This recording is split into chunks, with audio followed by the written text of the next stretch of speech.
Jadi tidak ada yang salah untuk menjawab. Pak Ganjar, ini pertanyaan saya terkait UKT yang mahal ini.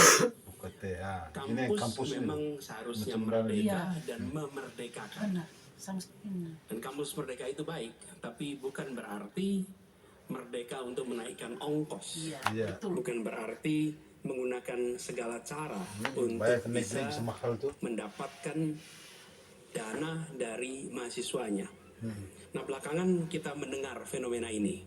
Bahkan ada yang kesulitan membayar UKT sampai harus malah dianjurkan untuk menyelesaikan lewat pinjol.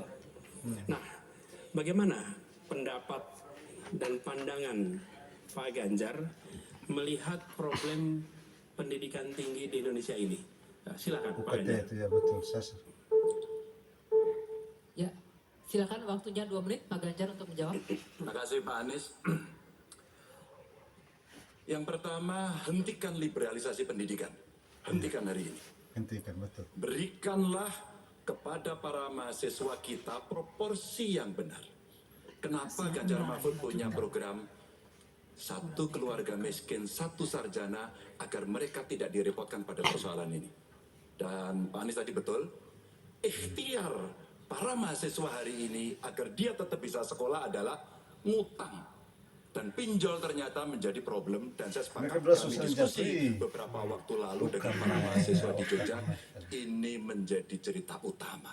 100 sama berdua ya. Apa kemudian yang bisa kita dapatkan ketika kemudian kita harus memajukan jauh lebih baik. Kalau jadi guru pusing dikasih nilai. Saya ingin mengangkat kembali sebenarnya. Dulu era senior-senior saya, senior-senior kita saya kira, termasuk kakak saya sendiri. Dia punya KMI kalau tidak salah waktu itu. Kredit Mahasiswa Indonesia. Dan kalau tidak salah kakak saya sampai hari ini ijazahnya tidak pernah diambil juga. Karena itu dia lulus menggunakan kredit yang sangat murah, diberikan skim oleh pemerintah, dan modelnya seperti Yarnen, bayarnya setelah panen. Panennya apa? Ketika dia sudah lulus. Maka liberalisasi yang mesti dihentikan ini menurut saya mesti juga diimbangi dengan proporsionalitas kepada mana yang mampu dan mana yang kurang mampu. Yang kurang mampu mesti mendapatkan intervensi dari pemerintah, dan tentu saja apa yang mesti dikerjakan oleh perguruan tinggi pun dia harus bisa menunjukkan bahwa UKT ini dengan klaster-klaster pembiayaan seperti ini diperuntukkan untuk kalangan yang memang sesuai dengan strata mereka. Begitu. Cukup? Baik. Saya berikan Mereka kesempatan memang berikutnya untuk Mantap tuh. Mantap khususnya tuh. Ini yang kita kampus negeri semua lainnya mahal. Dimulai dari Anda bicara. Ya, terima kasih. Bagus Pak Ganjar. Kami teruskan. Jadi kami bagus, dari sini bagus, supaya pembentukan kelas menengah Indonesia. Negara mereka sudah debat kemarin tinggi itu sebagai eskalator sosial. Jadi kalau cara pandangnya begitu, maka biaya pendidikan tinggi ada 2 penyedianya. Satu orang tua, satu negara. Nah, unsur negara harus lebih besar. Negara ambil alih biaya itu, bukan justru malah dibebankan ke universitas. Supaya apa? Dosen, pimpinan universitas bekerja pada pendidikannya, pengajarannya, penelitiannya, pengabdian masyarakat. Biayanya negara yang masuk. Ini sebagai investasi. Nanti negara itu dapatnya pendapatan dari mana? Ketika mereka menjadi kelas menengah, mereka bekerja, mereka memberikan pajak bagi negara, tapi bukan pendapatan ketika mereka sedang sekolah. Jadi negara menciptakan universitas sebagai eskalator sosial ekonomi. Itu kira-kira juga dilakukan.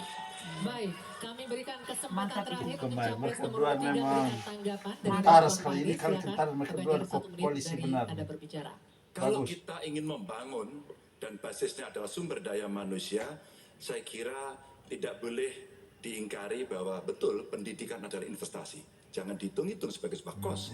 Maka kalau kemudian saya mau berbagi pengalaman di Jawa Tengah, kenapa saya cari keluarga miskin agar anaknya bisa sekolah langsung kerja.